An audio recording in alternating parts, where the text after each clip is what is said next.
Now to the story that has been burning up CNBC.com all week. It's about a family, the Bitcoin bunch, whatever you want to call them. In 2017, they sold everything and put it all into Bitcoin when it was under $1,000. CNBC.com tech reporter Mackenzie Sigalos is here with more. She's got an update on the family and how they've been doing since traveling the globe. Mackenzie. Hey, Kelly. Yes, they have been. I first met Didi Taihuttu, his wife, and 3 daughters 4 years ago when they had just sold their house, their business, their shoes in order to make this massive bet on Bitcoin. And remember, back then, the cryptocurrency didn't have the same level of mainstream adoption and institutional backing that it does now.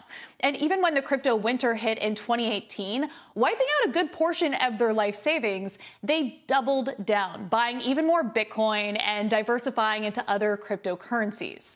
Now, we don't know exactly how much they've put in, but at least a couple $100,000 at the start, and it's appreciated more than 5,000% since then. So it's certainly enough to travel the world, and that is definitely what they've been doing for the past 4 years. They've lived in or visited 40 different countries since I first met them. I guess my questions are sort of how are they monetizing this? There's a lot of yield plays you can do with Bitcoin, but people don't always trust all of these different platforms, and they have, I presume they don't want to sell it, all of it, but they can kind of sell as they go. And then the security issue. So for the Bitcoin that they do have, you know, the storage, the access, again, going back to this platform and the trustworthiness issue, it must be a lot to deal with. Yeah, no, on your first point, they're big believers in spending the Bitcoin and just, making sure that they're a part of this Bitcoin economy and really using it for that cryptocurrency use case. So for them, it's not as much of a profit play. And in terms of the storage side of it, the family is a big believer in cutting out any sort of middleman.